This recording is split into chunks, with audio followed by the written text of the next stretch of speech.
Assalamualaikum warahmatullahi wabarakatuh. Shalom. Om saya. Om Swastiastu. Salam kebajikan. Kami dari kelompok 4 ingin melakukan wawancara tentang pilkada serentak. Penasaran? Tapi sebelumnya kami ingin memperkenalkan diri.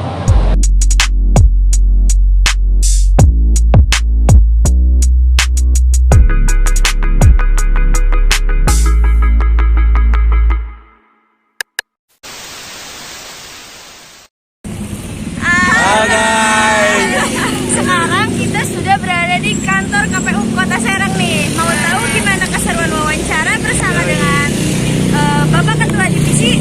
Ikuti kita.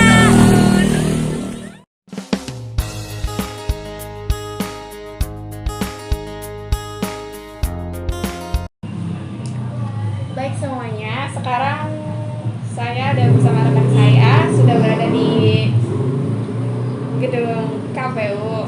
Nah, saya juga sudah bersama dengan Bapak Pak Firly sebagai Ketua Divisi Teknis Penyelenggaraan Pemilu. Ya. Jadi sebelumnya terima kasih Bapak untuk waktunya yang diberikan untuk kami semua. Ya, sebelumnya kami di sini ingin mewawancarai Bapak mengenai tentang pemilu serentak. Nah, untuk pertanyaannya, menurut Bapak pilkada serentak itu menurut Bapak itu apa? Menurut Bapak. Dan menurut Bapak juga pilkada di Indonesia itu seperti apa? Oke. Ini pemilu apa pilkada? Pilkada, ya. Pak. Pilkada ya? Iya. Pilkada ya. Teman-teman dari Uniba, sebelumnya saya harus menyampaikan bahwa pelaksanaan pemilu dan pilkada punya sama. Undang-Undang Nomor 7 Tahun 2017 tentang pemilu. Nah, definisi yang diberikan oleh undang-undang itu terhadap pemilu maupun pilkada itu konsepsinya sama. Pemilu dan atau pilkada itu adalah sarana kedaulatan rakyat untuk memilih. Kalau pilkada ya gubernur, wakil gubernur, bupati, wakil bupati, wali kota dan wakil wali kota. Kalau pemilu untuk memilih presiden, wakil presiden, begitu seterusnya. Itu ya. Jadi dimaknainya itu sebagai sarana kedaulatan rakyat. Nah, kedaulatan rakyat itu diekspresikan dengan cara memilih. Itu ya konsepsi sederhana yang definisi yang diberikan oleh regulasi. Nah, yang tahun 2024 kalau yang dimaksud adalah pilkada tahun 2024, memang ini akan menjadi pilkada serentak pertama dalam sejarah Indonesia. Nah, pelaksanaannya sudah ditetapkan tanggal 27 November tahun 2024. Itu jatuhnya di hari Rabu. Pada hari itu kita akan memilih 38 gubernur dan wakil gubernur se-Indonesia dari 38 provinsi dan 514 kepala daerah kabupaten kota se-Indonesia ya. Di Provinsi Banten berarti ada 8. Jadi pada hari itu orang kota Serang nih, dia surat suaranya 2, pemilihan gubernur dan wakil gubernur Banten, satu lagi pemilihan wali kota dan wakil wali kota Serang.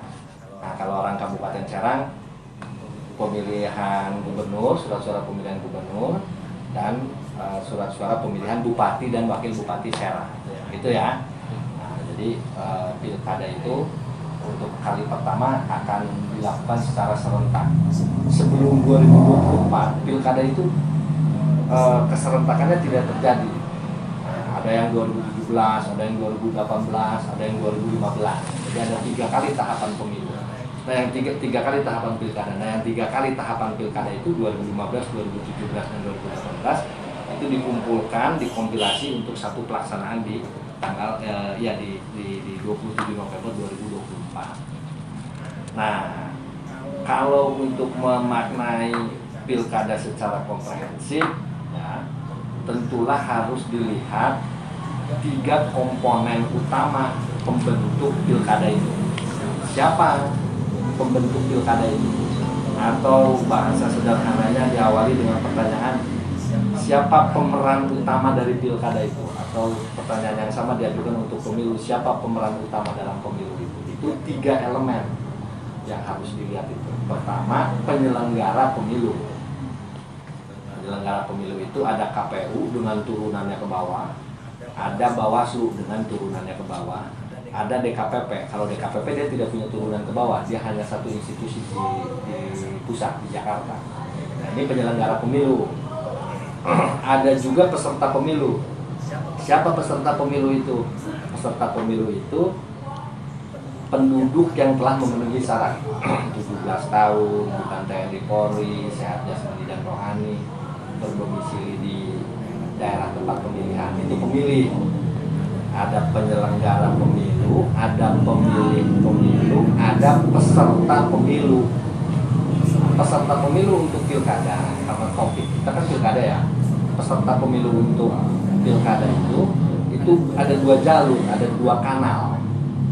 Ada yang jalur partai politik, ada yang jalur calon perseorangan atau publik sering mengenalnya calon independen. Gitu ya, ada jalur perseorangan, ada jalur partai politik. Nah, bahasanya partai politik dan atau gabungan partai politik, di luar dikenal dengan istilah koalisi partai ya, atau jalur perseorangan itu boleh. Nah, mengajukan berkontestasi, yang menang itu peraih suara terbanyak. Ada 3 kontestan atau 5 kontestan, siapa peraih suara terbanyak itu dia otomatis ditetapkan sebagai pemenang pilkada. Saya kira itu ya gambaran umum dari pilkada di Indonesia itu ya. Dan kalau untuk melihat, makanya di awal tadi saya tanya, ini gambaran pilkada yang mau disorot mananya? Mau nyorot penyelenggara pemilu, mau yang ditelisik itu pemilih, atau mau peserta pemilu? Nah, ini masing-masing tema 3 hari ini diskusinya. Kalau mau diskusi soal KPU Bawaslu dan KPP 3 hari. Nah, makanya karena itu saya rangkum saja kira-kira gambaran umum pelaksanaan pilkada kita gitu ya. Kira-kira itu ya, itu pengantarnya. Ada lagi? Dan mungkin ada kesulitan tersendiri dalam pilkada serentak itu, mungkin apa kesulitannya, Pak? Kalau kesulitan secara elektoral, KPU penyelenggara pemilu itu sudah diperangkati banyak hal ya. Kami ditopang regulasi, ditopang anggaran, ditopang alat kerja bernama ada sistem-sistem. Kemudian kami juga perangkat sampai ke bawah. Sebetulnya kalau bicara infrastruktur tidak ada kendala, khusus di Kota Serang ya. Kita tidak punya pulau-pulau terluar, beda dengan Kabupaten Serang, mereka punya pulau terluar di Sangiang, di beberapa kawasan di Anjaro, sehingga mereka nganter-nganter logistik itu harus pakai speedboat. Kalau kita geopolitik kita tuh memudahkan geopolitik. Sebetulnya tidak ada kendala. Nah, kendala paling serius dari sebuah sistem pelaksanaan pemilu dan pilkada kita itu setidaknya menurut para ahli, dan itu sering disampaikan kepada kami di penyelenggara pemilu sebagai pengingat, itu setidaknya gejala yang akan terjadi 2024 itu 4 hal. Ini yang kemudian disebut virus demokrasi. Jadi secara infrastruktur kita tidak ada masalah sebetulnya. Perangkat punya, anggaran ada, aturan ada, pasukan punya, sampai ke tingkat kelurahan. Nah, ini 4 virus ini yang kemudian harus jadi tanggung renteng semua pihak untuk mengatasinya. Pertama, politik uang. Nah, ini isu politik uang ini 2019 kemarin tingkat politik uang di Indonesia itu 33%, paling tinggi di Asia Tenggara. Nah, ini penyakit krodit ini harus ada tanggung renteng kampus, KPU, kiai, semua pemangku untuk bisa memerangi apa yang disebut politik uang. Yang kedua itu politik identitas. Nah, kita 2024 itu diancam oleh sebuah fenomena baru bernama politik identitas. Politik identitas itu cara memilih pemimpin lewat pendekatan sara. Jadi tidak lagi seorang pemimpin itu kita pilih, oh dia programnya bagus, oh dia mulai ada pendekatan-pendekatan sara, dan itu dikhawatirkan menciptakan disintegrasi. Disintegrasi itu keterpecahan bangsa. Kalau calon sana, ya wes lah, sehingga kemudian 2019 tercipta istilah cebong lah, kampret lah, satu lagi apa tuh? Wes lah ya, itu politik identitas. Nah, kita harus berupaya sekuat tenaga 1 tahun terakhir ini untuk memastikan bahwa rakyat itu memilih pemimpin berdasarkan program, berdasarkan visi. Nggak boleh lagi kalau milih sana berarti cebong. Jangan-jangan 2024 ada nama lain untuk si cebong dan si kampret ini kan? Nah, itu nggak boleh. Yang kedua, kendala paling serius. Yang ketiga, soal hate speech dan hoax. Nah, ini soal hate speech dan hoax ini perlu juga dilihat soal derasnya medsos ya. 2019 kemarin meninggalkan pengalaman banyak di antara kita karena satu dan lain hal dorongan politik mendukung salah satu kandidat. Isi medsosnya tuh ya wes lah pokoknya makan ada berita apa diterus-terusin padahal validasinya belum tentu benar berita dan postingan itu. Ini tiga hal itu yang menjadi kendala serius pelaksanaan pemilu dan pilkada di Indonesia. Cara mengatasinya tentu harus berbagai perspektif ya. Satu, politik uang, bagaimana cara mengatasinya? Di aturan itu sudah sangat jelas, di Undang-Undang 7 itu sudah sangat jelas.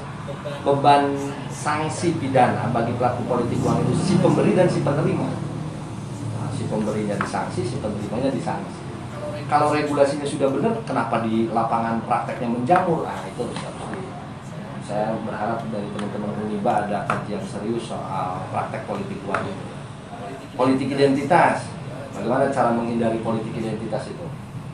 Jangan nanti milih pemimpin itu anu, ini anu misalnya, yang belum tentu benar juga. Jadi saya kira kalau saya melihat ya, saya punya pengalaman di 2014 dan 2019 kebetulan di KPU Kota Serang ini saya yang punya pengalaman 2 periode, yang lain kan baru ya, sehingga saya bisa menceritakan apa yang terjadi di 2014 dan apa yang terjadi di 2019. Nah, pengalaman itu saya menyimpulkan kendala paling serius pemilu dan pilkada kita itu yaitu politik uang, politik identitas, hoax dan itu ya. Dan cara resiko-resiko tersebut kayak misal nanti di pilkada 2024 nanti mungkin Bapak bisa nebak resiko apa yang paling besar di pilkada 2024 nanti, kan serentak seperti itu. Ya kalau soal keserentakannya, yeah. Ya kalau soal keserentakannya ya bisa bayangkan ya, pemilu dan atau pilkada itu kan konflik politik yang dilegalkan, ya kan? Konflik politik yang dilegalkan. Ada dua kubu bertarung, dua-duanya pengen jadi gubernur, tapi juga kan kursi gubernur kita tahu semua cuma satu kan. Nah, ini kan pasti konflik nih, tapi dilegalkan lewat ajang pemilu, lewat rakyat sekarang. Saya berharap seluruh elit politik, partai politik di kita ini sekarang ada 18 partai politik. Mudah-mudahan bisa bisa mendewasakan para pendukungnya agar apapun pilihan rakyat yang akan terjadi di pilkada itu, yaitu harus dianggap sebagai sebuah pilihan rakyat gitu. Apapun lah, pokoknya mau yang menang si anu, mau yang menang si anu segala macam. Tapi kan logika politik elit kadang-kadang beda dengan logika politik rakyat. Nah, ini teman-teman di mahasiswa harus bisa melihat itu. Kendalanya sebetulnya kalau soal keamanan segala macam, Banten relatif aman lah ya. Di Indonesia itu kan titik-titik pusat-pusat ketidakamanan itu kan biasanya bukan di Pulau Jawa ya, ada di beberapa belahan yang lain. Jadi kalau kendala yang paling serius itu ya merealisasikan siap menang siap kalah. Karena kandidat di kita ini kan siap menang tak siap kalah kan. Kira itu ya. Pesan saya 3 hal itu aja. Oke, baik Pak. Intinya terima kasih Pak Oke. untuk waktunya, untuk jawabannya, dan saya dan rekan saya pamit undur diri. Semoga apa yang telah disampaikan Bapak Verly bisa menjadi pelajaran buat kita semua, dan terima kasih.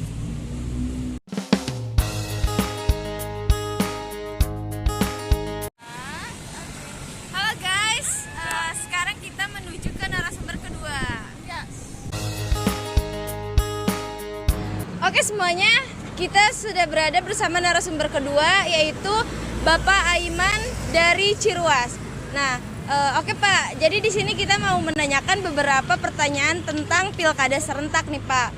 Nah, menurut pandangan Bapak sebagai masyarakat, apa sih pilkada serentak itu?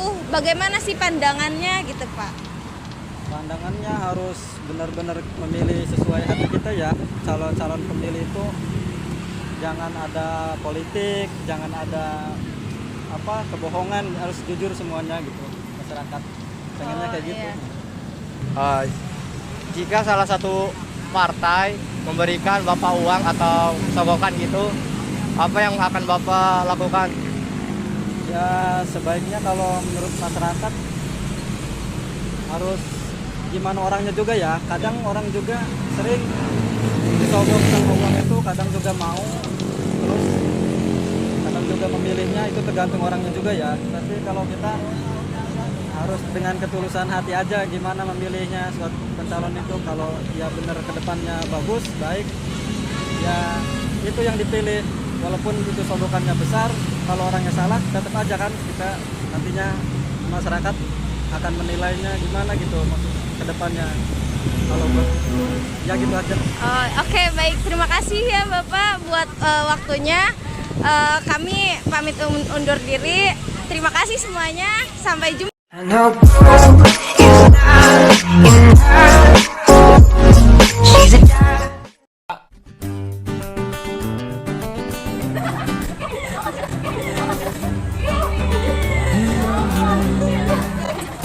Kawan, dengarlah yang akan aku katakan tentang dirimu setelah selama ini.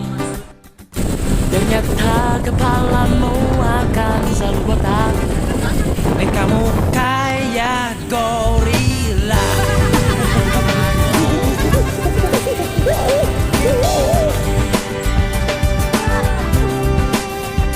Cobalah kamu ngajak tuh bibir balapan. Ngajak daripada gigi lo kayak kelinci. Yang ini udah gendut. Halo guys.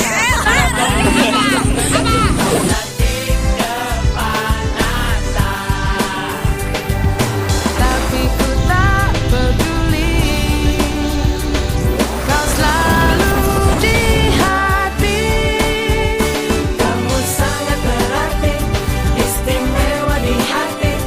Namanya rasa ini. Jika tua nanti kita telah hidup masing-masing, ingatlah hari ini.